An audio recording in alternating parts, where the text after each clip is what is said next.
Conference will now be recorded. Okay, good. So we are in the Shar HaKaniya, the Gateway of Humility, chapter 8, and in Sefaria, it is paragraph 4.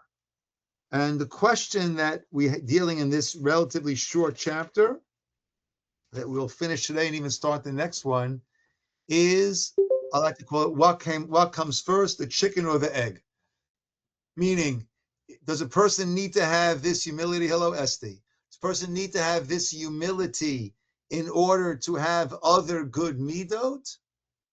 Or are the other midot a prerequisite in order to have proper humility? Right? There are many good midot we're supposed to have. Where does humility fit in? So he continues, we left off from last week. V'lo titkayem ha'avodah min ha'adam le'elokim.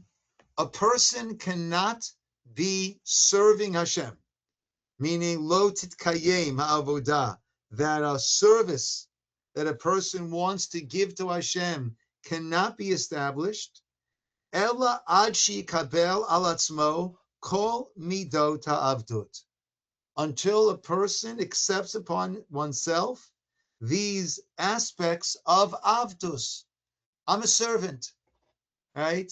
Meaning a servant is a person who's not fully in control to do whatever they want to do. It's fully in control, but he doesn't get to choose exactly what he wants to do. He needs to bend his will to that of the master in that case. And that's one of the real challenges in being what we call an Eved Hashem. This is a very high accolade the Torah, Tanakh gives to certain people. Moshe is called an Eved Hashem. Eov was called an Eved Hashem. Shmuel Hanavi was called an Eved Hashem. And it's the highest accolade, right? I think we read last week, King David, right? Ani abdecha ben amatecha. I am your servant, right? The son of your maidservant. Meaning when a person recognizes, and we speak about this often, right? Every mitzvah that we have is there to remind us that we're in God's world. We're in God's world, and by the grace of God, our heart keeps beating every moment, about 60 times a minute. And at some point it will stop when God says, Ad Kan, and therefore we recognize that we're in God's world, and therefore it's not a free-for-all. And I can't do whatever I want to do. I can't eat whatever I want to eat. I can't say whatever I want to say, right? There are parameters. Some of the things that often really strikes people about religious Judaism is that there are laws about what we can say, right? The laws of Lashon Hara, the laws of speaking badly, speaking in a derogatory manner about someone else. There are laws, there are parameters for that, because we recognize that we are an Eved, and therefore there cannot be any service to Hashem, any avodah, until a person accepts upon themselves this midah of avdus, that I need to subjugate my will to that which the Torah, which God has given as the parameters. Veheina kaniya vashiflut, and this is the humility and the humbling of oneself lifanav, before God. Sheyinatzel lo mikol midot ha'adnut, and that to remove from oneself all of these midot, all of these aspects of adnut. I'm the boss. I'm in charge. I make the rules. Shein ha'gedula v'hayikar v'hagova v'hatiferet v'hagon. These are all terms of bigness, loftiness, haughtiness, exaltedness, right? V'adom lezeh. One of the chachamim, one of the wise people has said, Hagedola, this attribute of greatness, that is ma'ateh habore. That is the cloak of the Creator. Umi sherotze likanes alav ma'ateu, someone who wants to assume that cloak the cloak that belongs to God, Yahadfenu, will be pushed aside. The Amar David and King David said, David HaMelech, Hashem Malach Geut Lavesh. Hashem Malach, he reigns, Geut Lavesh. Right? He is wearing, he is adorned, he is clothed in this exaltedness. And someone who wants to act in such a manner is moving in on God's terrain. Now, we're supposed to try to emulate God. We spent a couple of weeks on our Lunch and Learn on that, right? But we don't emulate God in certain ways. When it comes to God being high and exalted and lofty, then we don't imitate. That's not where we're meant to imitate God, right? That is moving in, encroaching on God's domain, on God's territory. We try to act and treat ourselves with this lofty highness. The ein mida tova lema'amin ad sheyiparai hachova. Okay.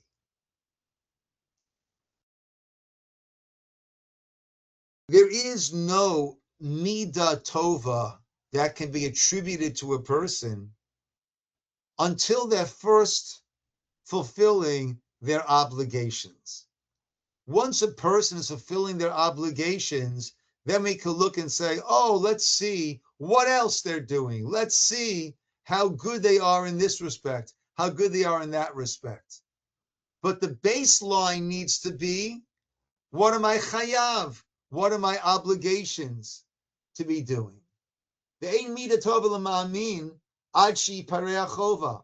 As the pasuk says in Shmuel, Hinei Shemoa Mizevach Tov. This was a very classic and tragic moment in Jewish history. And this is when Shaul was demoted from being able to continue as being the king. King Saul was demoted. And that was that he was supposed to go to battle against Amalek and to destroy Amalek, including all of their flock and cattle. And he didn't do that. But a big difference between Shaul, King Saul, and David HaMelech, King David, was when David made a mistake, his response was Chatasi, I've sinned. Recognize his mistake. And David's mistakes were also mistakes in the personal realm. King Shaul, Saul, his mistakes were first of all as a leader, and we'll soon see what that was. And when he made a mistake, he would justify it instead of saying, I got it wrong, right? And I always tell, whenever someone new starts working in the office, one of the things I tell them is, you're going to make mistakes. I make mistakes. We all make mistakes. We all should have done certain things and didn't do it, should have made a call and we didn't do it. And if when that happens, if our response is, yeah, but, then it just keeps going on and on and on and on.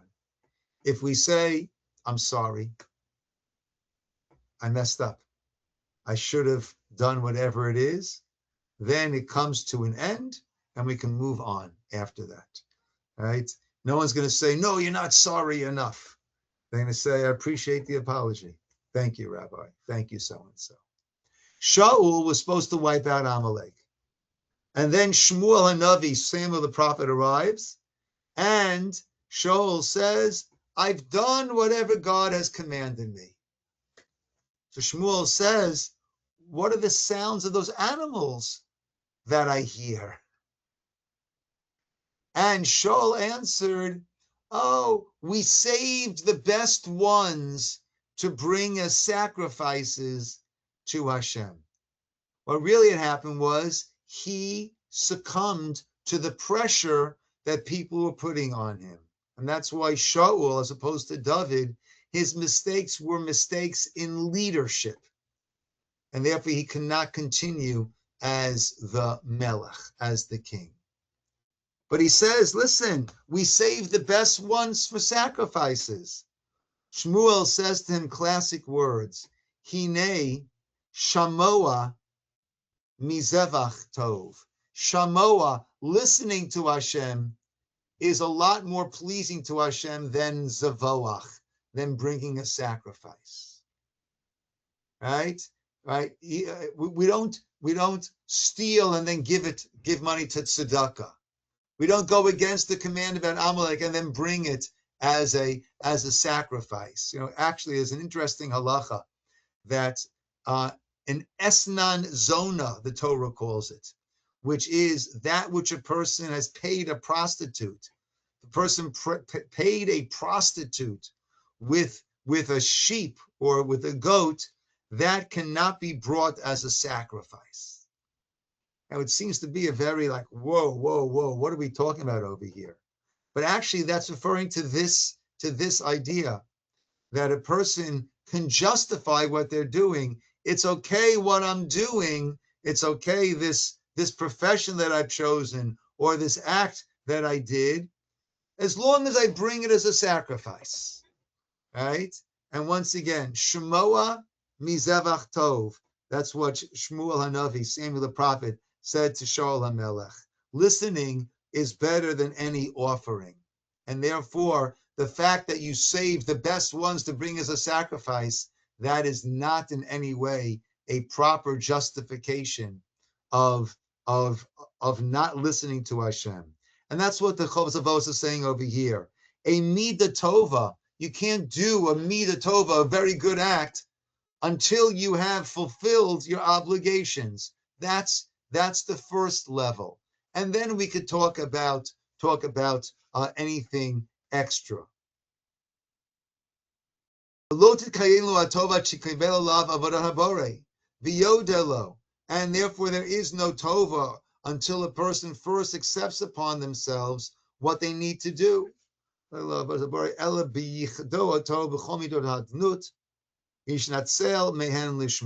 Right? So a person first needs to accept upon themselves that there is an Adon, right? Of course, Adon means master, and Adon is one of the names of Hashem that we use when the last syllable is pronounced with a nai. That means our, my. And that's the first level. And that has to precede any midot of avdut. Lo titacheni mimena avdut ela ba'omin kniyato lelokim v'shifluto v'shachuto lefanav kasher hikdamnu. And therefore, there cannot be any service to Hashem unless it is preceded by this humility and this recognition that I need to bend my will to do that which Hashem is asking of me.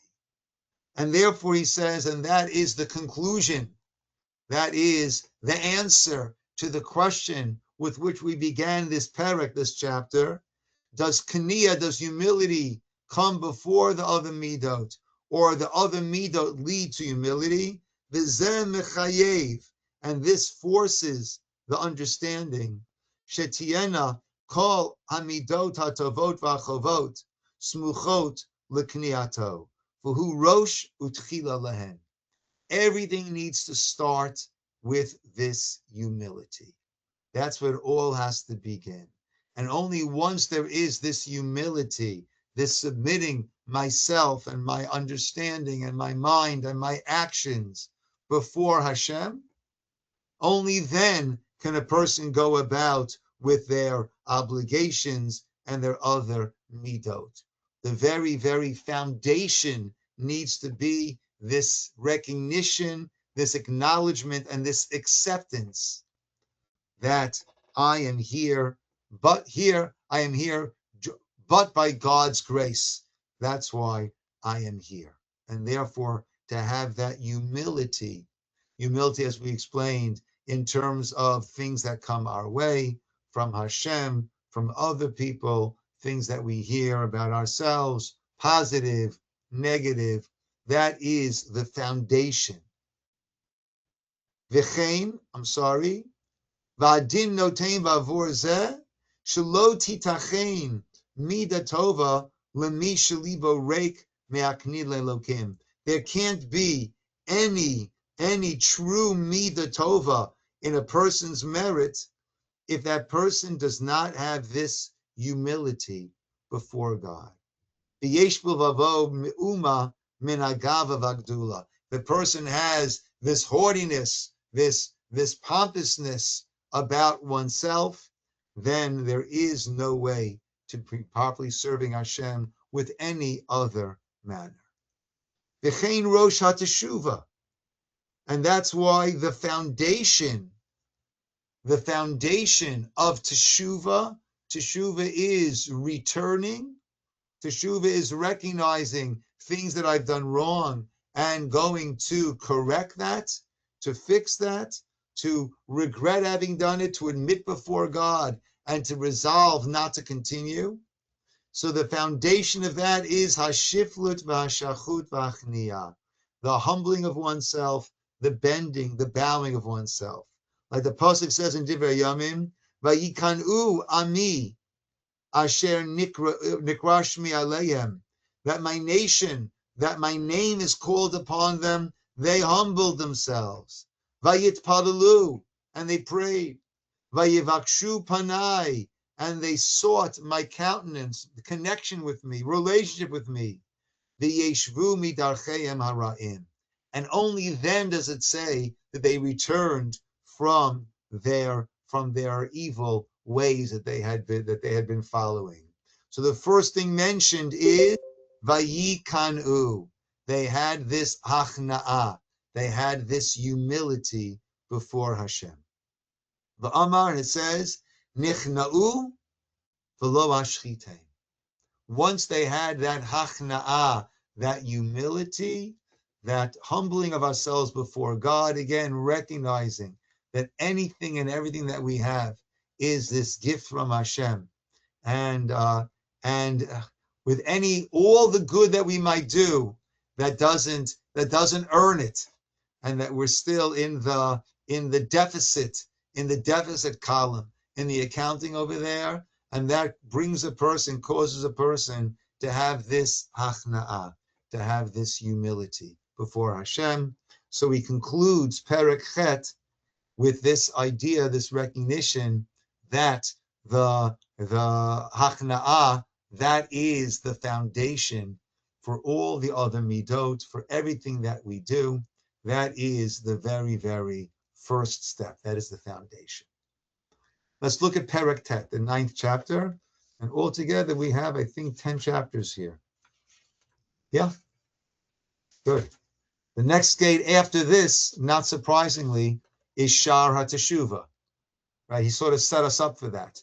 Once he said that this Hachna'ah is a prerequisite for Teshuva, so the next gate will be the gateway of Teshuva. Yeah. Then we have Cheshbon HaNefesh. Lots of good stuff coming up. Okay. Aval. Perek Tet now. Right? 691 in Sefaria.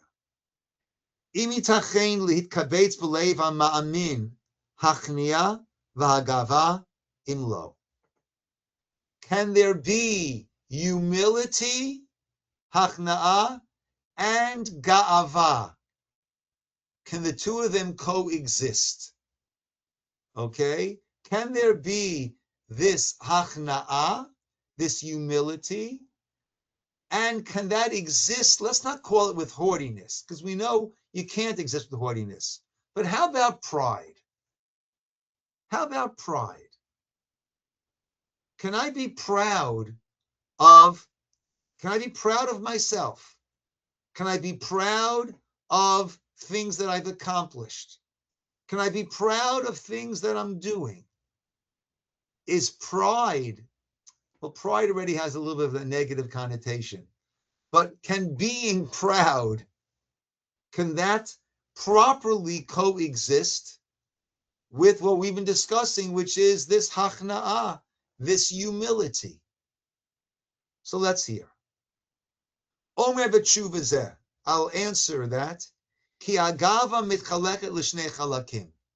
Ga'ava, being proud, pride, that is, there are two main categories, and then we'll see some of those are also going to be split. Echad mehem. One aspect is geut ha'adam. I am proud, bigufo. I'm proud of the way I look. Ubinyane gufo. I'm proud of my looks. I'm proud of my build. I'm proud. Binyane gufo v'tikunav hagufiyim.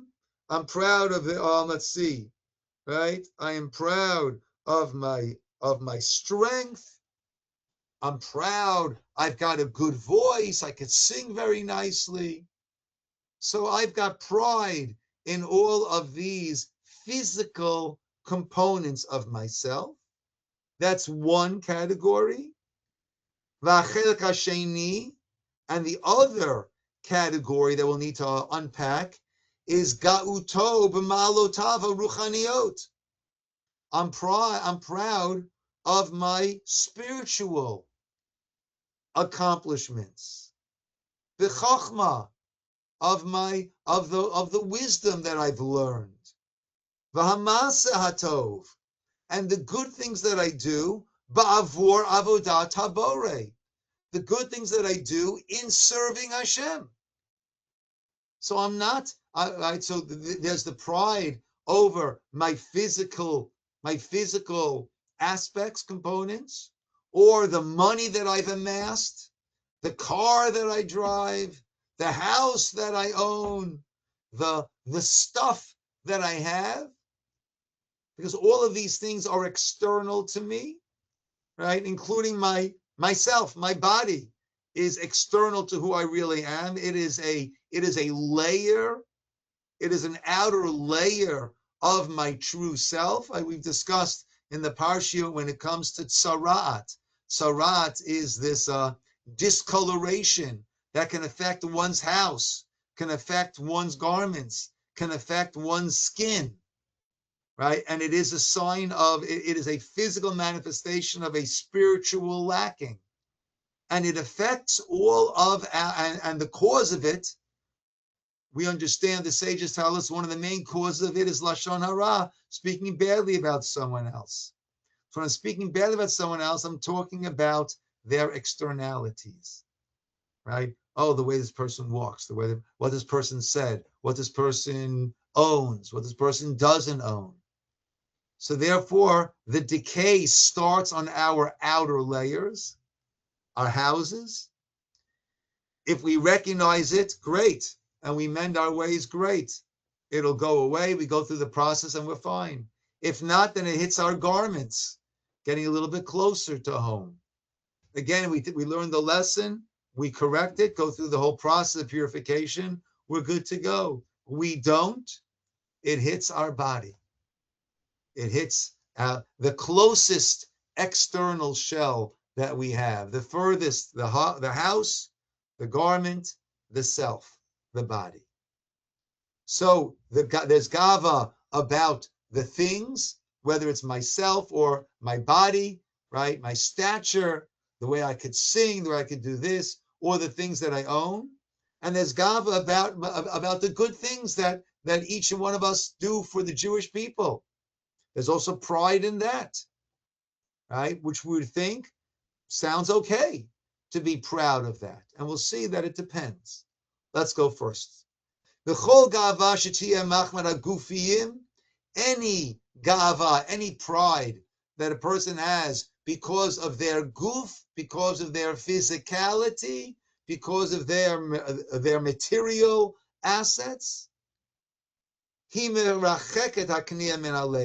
that cannot coexist with humility in one's heart.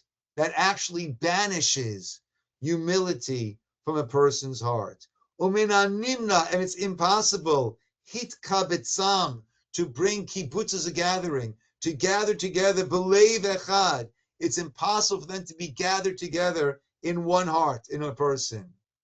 Ba'avor harcharkat kol achad mehem et chavero. Each one dispels, each one distances the other one. Why? Ki kasher yitkei adam b'davar midivrei ha'olam. When I am feeling haughty and proud about any physical, material matter in this world, ein mevio lazeh ela bazot et balatova.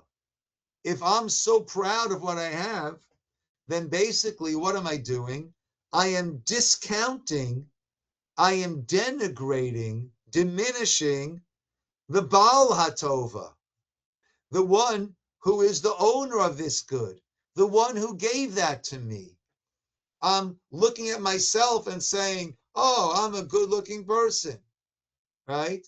And not saying God gave me, right? God created me in the way that he created me, right? There are the three partners in every person, right? There's the mother, the father, and HaKadosh Baruch Hu, the Gemara says, right? So we get our DNA, right, from our parents, and the way it all comes together, that's all coming from Hashem, right? So the way we look, tall, short, heavy, thin, right? All of that is given to us, it's not something that we created.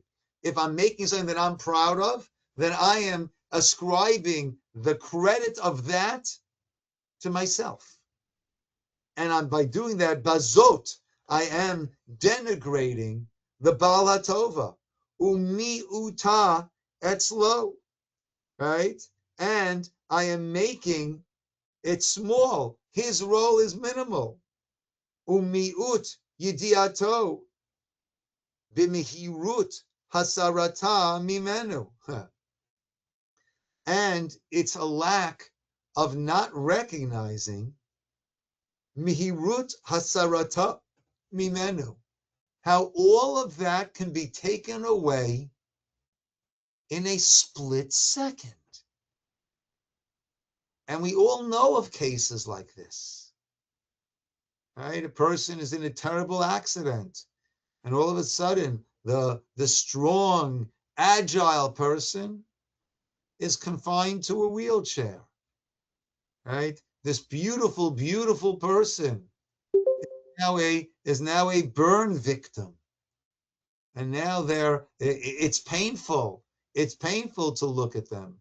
This healthy, robust person is diminished to a mere shadow of what one was.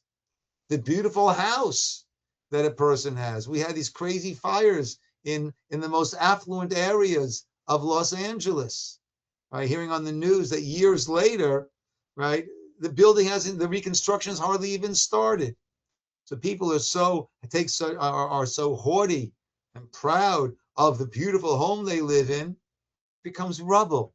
It can become rubble literally in a matter of moments, right? California, we know of the mudslides and the this and the that, right? And next thing you know, it's going off the cliff, right? So therefore, any sort of pride that one has in the physical, in the material, that comes from a diminishing of one's recognition of how this is a gift from Hashem, and miyut yidiatobim hirut hasaratam imenu unasiatam etzlo, and a lack of awareness of how in a split moment it could all be gone.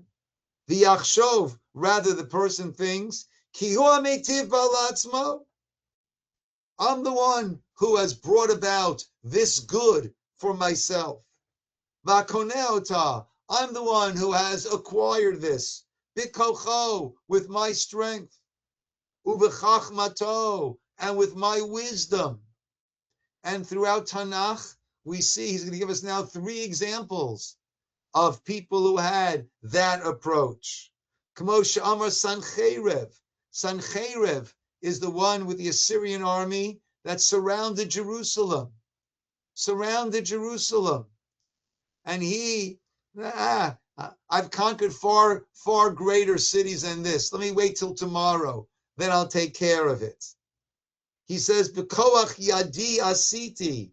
With the strength of my hand, I've done this. I've conquered all these places. Jerusalem will be nothing. That night, all of his army were, as they camped around Jerusalem. We had this in Malachim, in the book of Kings, in the book of Isaiah, Yeshayahu. The next morning, they were all dead. They were all dead. 185,000 is the number that's given over there in Tanakh. Right? With all the power and all the majesty that he had, literally, in a moment, he was haughty. In a moment, it was taken away. And Nebuchadnezzar, he says, Hello, Dayi, Bavel Rabita. He said, this is the great Babylon. Diana Benita, Lebeit Malcho. I built it for the house of my kingdom. Betokef Asagi, because of my great strength. Uliyakar Hadri, and because of my great honor and glory. That's in Daniel, the book of Daniel, chapter 4. What happens in Daniel, in book of Daniel, chapter 5, is that Nebuchadnezzar is banished and becomes like this wild beast for a year until he returns. In a moment, it was all taken away. And as we know, Va'amar Paro, the Pharaoh of Egypt, that's what we're reading about now. We just had last week the Exodus, V'shalach.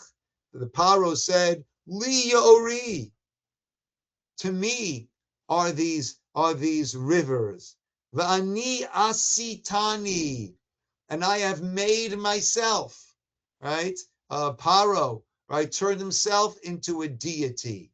That's why by the first of each set we had 3 sets of plagues. By the first of each set, Moshe would go out to catch him there in the early morning by the Nile. Why in the Nile? So according to Rashi, different approaches. Rashi understands that he would go out to the Nile early morning to take care of his bodily needs. And then he would sit without needing to or without actually going the rest of the day because he was a deity. And a deity does not have to remove any bodily wastes. So his attitude was, Liori vani asitani, and I've made myself, I've created myself. Ukvar yadata, and we all know, Mashaya Tekef, what happened immediately after Lama'amaram, when each of these made these proclamations. Sancherev, he and his whole army were wiped out that night. And Nebuchadnezzar was reduced to a beast of the field. And Paro, we know, all of Egypt was destroyed. Me'arisut malchutam, the destruction of their kingdoms, the hashchatat memshaltam, and the complete taking apart of their whole rule. So therefore, the question that we began with, can there be pride? Can I be proud and also have humility?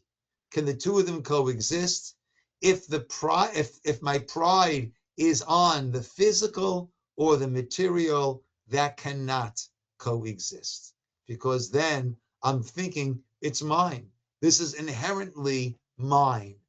And that goes right against the idea of kaniya, of this humility, of this recognition that everything that I have is a gift from Hashem. Let's look at the other type of pride. Hagava, shebamalo to ruchaniot. Let's say we're talking about being proud of my spiritual height, my spiritual accomplishments. Well, that will mitchaleket lishnei chalakim. That will depend, that is divided into 2 different categories. Let's hear. Echad mehem, one of them is meguna, one of them is lowly, is improper, and that cannot coexist with humility. Vasheni meshubach.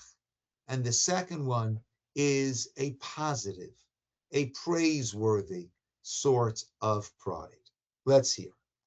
Hamiguneh, the one that is derided, the one that is lowly, the one that is looked down upon.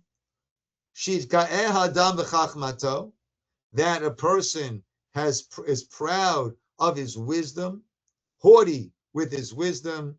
V'atzadik, and a righteous person is very, very proud of his actions.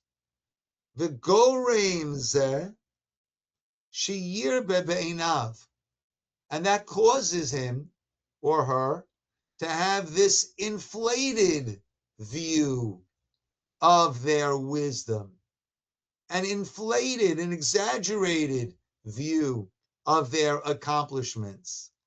Right? There's self-aggrandizement, right? Where a person is always saying, well, I accomplished this, and I did this, and I did that. The yaspik etzlo, machakanala mehem. Well, when I'm so proud of what I've done, and I inflate what I've done, so I don't have to do that much more. I've done enough. Yaspik etzlo, machakanala mehem. Right? At this point, I've accomplished. Okay, great. V'lachshov shedailo. Person will think it's enough. V'mashiyatzalo min Hashem hatov v'Hashem v'ches bnei adam. I've established a wonderful name for myself, a great reputation, v'hashevach, and praise that people are giving me. Well, I'm there. I'm done. Mission accomplished. Ulavazot b'nei adam. And I look disparagingly at other people who are not quite where I am at. V'legolotam, and I'm repulsed by them. Ulasaper b'genutam, and it's very easy for me to speak badly about others who aren't accomplishing what I've done, what I've accomplished. And the real leaders, the wise of the generation, he dismisses them. What do they really know? And I'm getting my honor from the lackings and the mistakes that other people make. And that's what our sages refer to, mitkabed bekolom chaveiro. My honor comes from the disgrace of others. Meaning, if I want honor, so I could either keep myself where I am and push other people down, and that way I am rising above everyone else, or I can work on lifting myself up.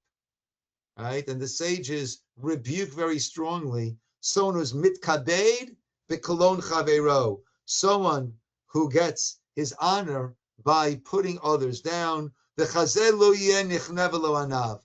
that's the gava, if that's the type of if that's the pride in spirituality that a person has in his heart, that cannot coexist with humility. Hameshubach. But what is the proper praiseworthy manner? When a wise person is proud of his wisdom, and a tzaddik, a righteous person, is proud of his actions, hoda'ah l'godel tova alav, and that leads the person to have this gratitude to the incredible gift and bounty that God has given him. Well, God has enabled me to learn, to study, to amass some Torah knowledge. What a gift Hashem has given me. Thank you, Hashem. Hashem has given me the possibility, the environment that allowed me to do good, righteous deeds. Thank you, Hashem. And therefore, such an attitude, v'yigram lo sif, listen to the other hand, that's going to cause a person to work even harder, to amass more wisdom, and to do even more tzaddik, righteous deeds. Ulihi kanal krovav, and to have this humility before the people around you. When others also are doing well, oh, you rejoice for them. To be worried, concerned for their honor. And to help them cover over, not reveal a foolish mistake that they made, but help them, right? Build them up. Let them know, I think you made a mistake. Next time, maybe you should say it like this or like that. And to speak in their praises. To love them.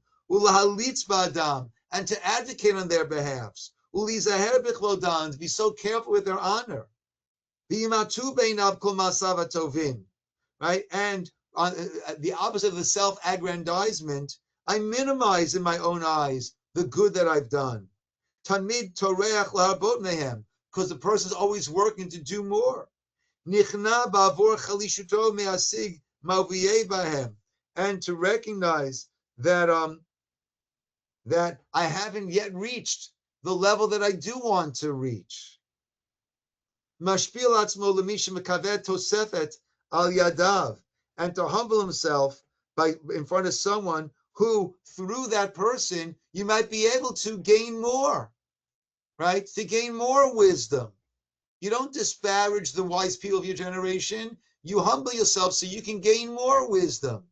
You don't put down the good that other people are doing. You learn from them to try to see what more good could I be doing.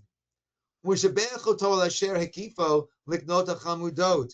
on the contrary, you praise that person. This person managed to acquire such a lofty height.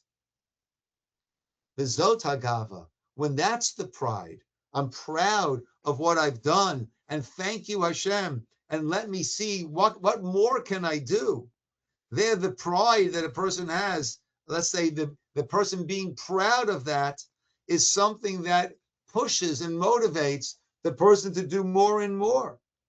That does not work against the kniyah, the humility. Below marchek, and doesn't dispel it or distance it. Uchamoa, ubekamoa marakosev, and the pasuk says about Yehoshaphat, who was a righteous king, vayigba libo b'darchei Hashem. His heart became lifted up in the ways of Hashem. Oh, so therefore, my uplifted heart brought me to do more of the Darchei Hashem, to try to follow the way of Hashem even more carefully, in a greater manner. Achi misayeyet ota. In such a case, that the feeling proud, that helps it. Umosifa ba, and adds to one's humility, because wow, Hashem's given me so much. Thank you, Hashem. Hashem, I get even more. What does it mean? Hashem's given me that much more. Ukamosha kosuv, like the pasuk says, Ekev anava yirat Hashem. On the heels of this humility comes this awe of Hashem, this sense of awe of the blessings that Hashem has given me. So a person, and this is important, a person can be proud of the good things that they're doing, right? I had a temptation and I overcame that temptation. I'm proud that I did. Thank you, Hashem, for giving me the strength and having the patience with me, that I was able to overcome that temptation, whatever it might have been. Thank you, Hashem, for giving me the ability to teach wonderful people. What a gift. Thank you, Hashem. So when a person is viewing, is proud of what they're doing, of the good that they're doing, and that motivates them to do more and to help other people do and to lift up other people and to see and focus on the good that other people are doing. Wow, that is being a manner of being proud that lifts up and that adds to a person's humility and brings that person closer to Hashem. Then there is no contradiction, no clash between that and the kniyah, the humility we've been speaking about in the first 8 chapters. Nice. So that's chapter 9 in its entirety. Good. Next week we'll start chapter 10. That'll take us a few weeks, I imagine, 1 or 2 weeks. And then we finish this gateway of humility and move on to the next gateway. Okay, good. Yesher koach, everybody. I don't need to ask you this time. I think we're on 6, 10, 1. Yeah, that's pretty simple. Okay, everybody. Have a very good night, everybody.